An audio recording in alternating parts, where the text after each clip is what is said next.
Arkadaşlar bugün yeni bir şehire geldik. Pekin şehrine.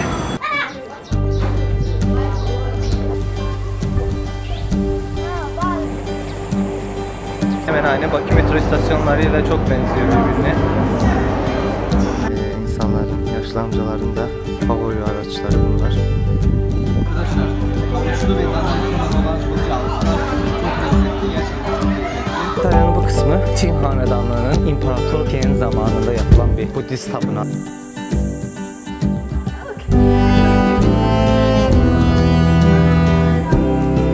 Arkadaşlar bugün yeni bir şehire geldik. Pekin şehrine. Hani şöyle söyleyeyim, gerçekten çocukluğumdan böyle gelip doya doya gezmek istediğim şehirlerin arasında belki de en önemli şehirlerden birisiydi. En çok gelmek istediğim şehirlerden birisiydi. Evet. Geldik ama galiba yanlış bir sezon seçmişiz. Çünkü hava çok sıcak. Bu aralar Pekin'de hava 40 derece ve yaz tatili olduğu için veliler çocuklarını bu işte gezmeye getirdikleri için şehir oldukça kalabalık. Hatta müzelere bilet almak için, rezervasyon yaptırmak için kaç gün bekledim ve sonunda gelebildik. Arkadaşlar size geçen sefer de anlattığım gibi Çin'de tren garları oldukça büyük oluyor. Bunun bir sebebi var, çünkü Çin'de nüfus çok fazla olduğu için tatil günlerinde bir şehre, yani bir günde böyle 2-3 milyon insan seyahat edebiliyor aynı anda. Bu yıl 1 Mayıs tatilinde, işçi gününde, Çin'de çok önemli tatillerden birisi, çok önemli günlerden birisi. Bir günde Hangzhou'ya 2.8 milyon insan, hatta 2.9 milyon insan seyahat etmiş. Şimdi düşünün, hani bir anda şehrinize 2.9 milyon insan geliyor.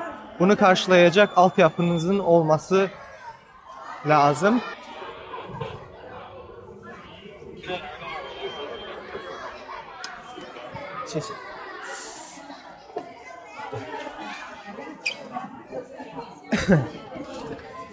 Evet arkadaşlar, yani bir günde 2-3 milyon, hatta 4 milyon insan aynı anda seyahat edebiliyor. Şimdi Pekin'de, Çin'de Şanghay'dan sonra ikinci en önemli turist destinasyonlarından bir tanesi. Şanghay'dan sonra Çin'de en çok turist Pekin'e geliyor. Yani çok önemli bir şehir, çünkü önemli bir tarihe sahip. Başkent. Her yaz veliler Çin çocuklarına Çin tarihini öğretmek için Pekin'e getiriyorlar. O yüzden dediğim gibi önemli bir şehir.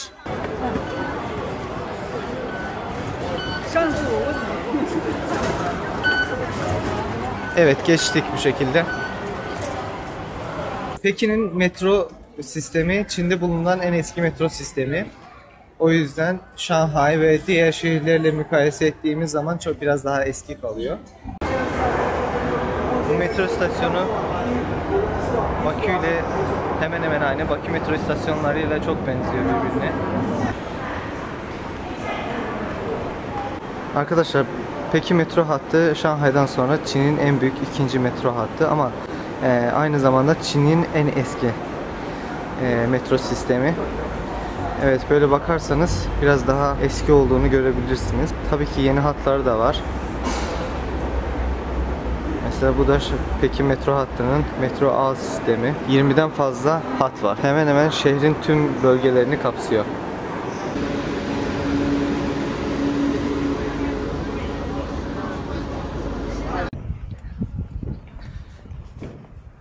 Arkadaşlar, Çin'de kuzey şehirleri ile güney şehirleri mimarisi arasında bazı farklılıklar var. Mesela Şanghay ile Pekin şehirleri arasındaki farklılıkları size söyleyeyim. Mesela Şanghay'daki evler şikumen, yani avlu tarzında oluyor. Şöyle diyeyim, evin ortasında küçük bir alan oluyor günlük kullanmadığınız veya günlük kullandığınız eşyaları koymak için. Pekin'deki evler ise hutong, yani caddeler hutong adlanıyor. Hutong'da dar, şu tarzda sokaklar, yine mahalle tarzında, ama biraz daha bir ağ gibi, çok büyük bir ağ gibi düşünün. Şanghay'da ise biraz daha düzenli. Mesela birkaç tane sokaktan oluşan bir mahalle, küçük bir mahalle. Pekin'de ise hutonglar daha büyük oluyor. Bu tarzda. Hadi şimdi gidip ilk önce otelimizi bulalım. Bu arada arkadaşlar bir şey söyleyeyim. Pekin, Şanghay gibi değil. Pekin'de yabancıların kalabileceği otel sayısı çok az. Yani mesela düşük fiyatlı otellerde kalma lüksünüz, kalma seçeneğiniz biraz daha az. Şanghay'da ise daha çok. Mesela Pekin'de bugün tuttuğum otelin fiyatı normale göre çok daha yüksek. Şimdi gidelim oteli göstereyim size. Fiyatını da göstereyim. Bakalım fiyat performans bakımından iyiyim. Otele giderken böyle bir şeyle karşılaştım. Baqi, Guanxue, Jinzheng Şuyan. Eskiden sarayda işte çalışan veya bazı devlet memurlarının çocuklarının okuduğu okulmuş burası. Böyle bir yer. Bu arada bu sokak da tarihi bir sokak. Gideceğimiz otelde tarihi bir sokakta yerleşiyor. Böyle. Pekin'in eski sokakları. Hutong.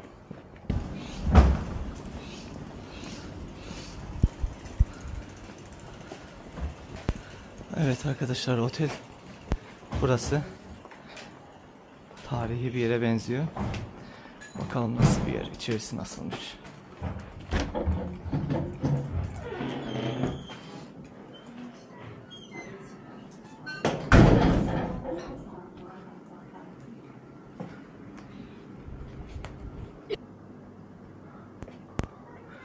Otel böyle bir eski bir binada. Tam böyle Pekin tarzı evleri. Şurası bahçe. Odamız da burasıymış. Evet arkadaşlar, otel burası. Küçük bir oda. Oldukça küçük bir oda. Biraz eski. Banyosu. Ve bu oda için fiyat 500 yuan. Yani 3,5 veya 4 ile çarpın, işte 1700-2000 TL arası. Dolarla hesapladığımız zaman 75 dolar tek geceliği. Biraz pahalı. Yani Çin şartlarında oldukça pahalı ama Pekin şartlarında dediğim gibi arkadaşlar, yabancıysanız her otelde kalamıyorsunuz. Yani yabancılar için özel bir sistem var. Otel, yani sizin isminizi sisteme geçmesi lazım. O yüzden her otelde kalamıyorsunuz ve kalabileceğiniz oteller oldukça pahalı. Bu şekilde. Hadi biraz dinlenelim. Şehri keşfetmeye çıkalım birlikte.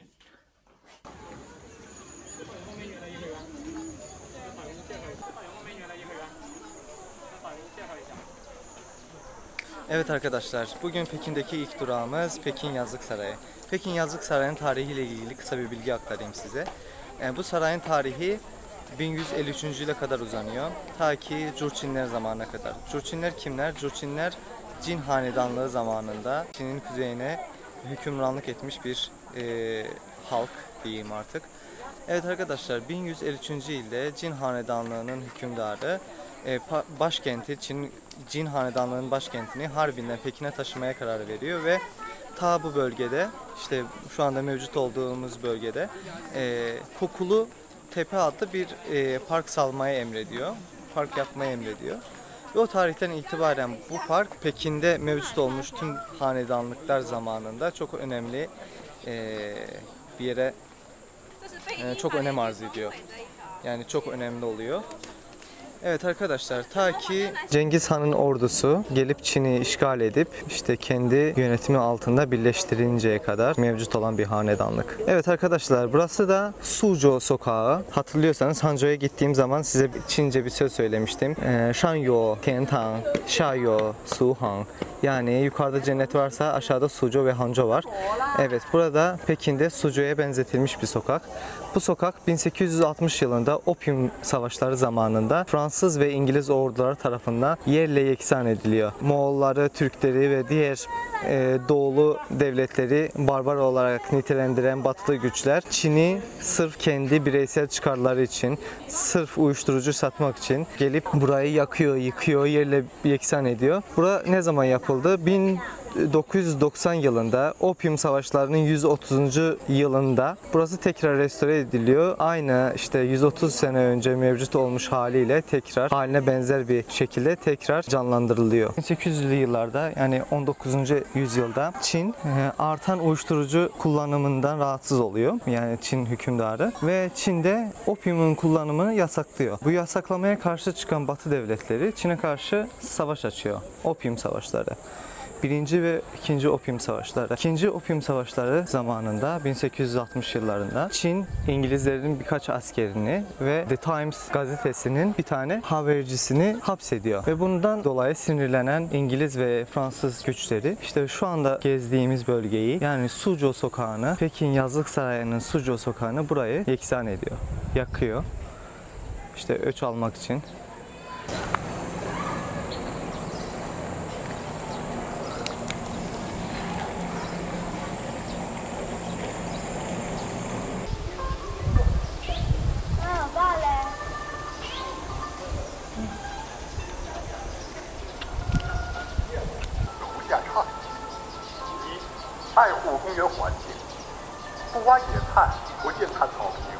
Arkadaşlar Pekin güzel bir yer ama Çin'in kuzeyi kesinlikle batısı ve güney kısmıyla mukayese edilecek kadar güzel değil. Mesela bu parka, bu yazlık sarayına baktığımız zaman bile şeyi anlıyoruz isimlerine. Mesela bu sokağın ismi Suzhou Sokağı. Yukarıda bir göl var, Hangzhou Gölü ve Kuzeylilerin de hani göllerin, nehirlerin, sokakların isimlerine baktığımız zaman bu parkta mevcut olan yani Kuzeylilerin de hani güneye böyle gıptayla, özenerek bu gölleri, nehirleri yaptığını anlayabiliyoruz.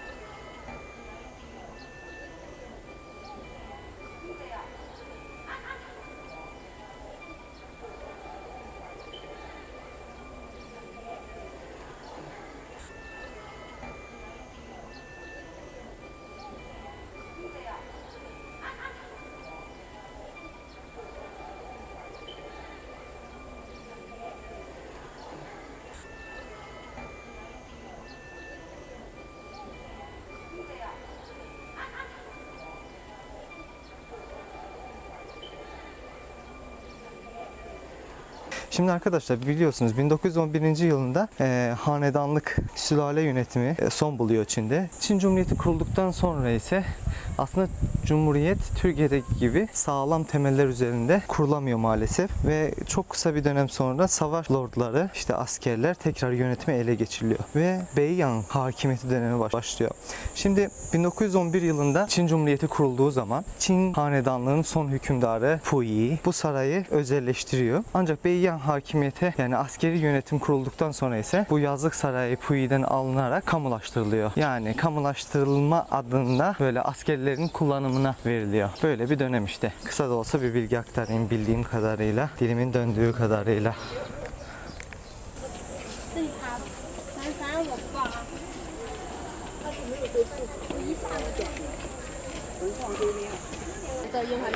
Evet arkadaşlar şimdi ise Yazlık Sarayı'nın en önemli kısmına geliyoruz.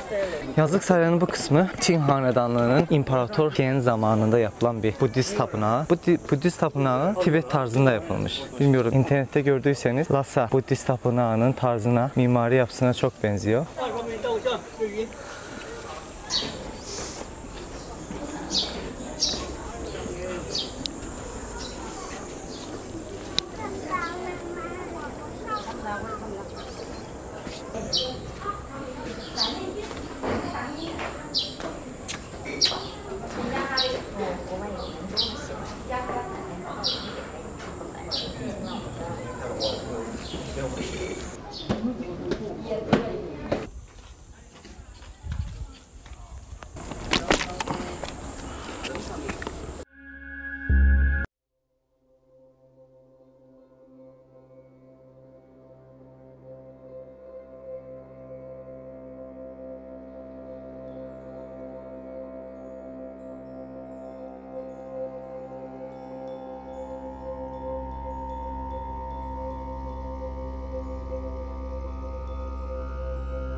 Umarım yani kesin çok güzel görüntüler almışızdır ama umarım çok da iyi anlatmışımdır.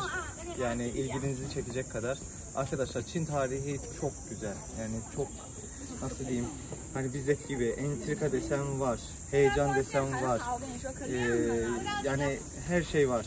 O yüzden yavaş yavaş Çin tarihini anlatmaya çalışıyorum. Umarım ilginizi çekecektir. Bugün burada bitirelim.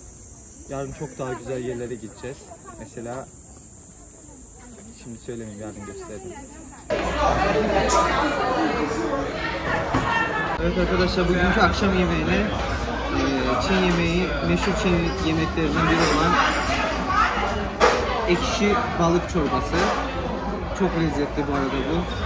Çok sevdiğim yemeklerden birisi. Yani en sevdiğim yemeklerden birisi diyebilirim. Ama buranın yemeği işte ekşi balık çorbası nasıl olacak onu bilmiyorum. Bir de Pekin'in caltısı, işte böyle hamur işi. Meşhur olduğu için hamur işi sipariş verdim. Bakalım, bu da umarım iyi olur. Hadi bize afiyet olsun. Hakkınızı helal edin artık. Arkadaşlar, havuçlu ve dana etinden olan bu caltılar çok lezzetli. Gerçekten çok lezzetli. Balık ise ya bizim Hangzhou'nun bir restoranı var. Onların işte ekşi balık çorbası çok lezzetli. Orası kadar lezzetli olmasa da idare eder. Ama bu çok güzel. Arkadaşlar fiyatlar da bu şekilde. 4 porsiyon hamur işi, bir balık, bir de pilav. Toplamda 135 yuan. 3,5'la çarpın, neredeyse 20 dolar. Arkadaşlar bugün artık çok yorulduk. Uyuyalım. Yarın tekrardan görüşürüz. Hadi kendinize iyi bakın. Bana iyi geceler, size de iyi seyirler.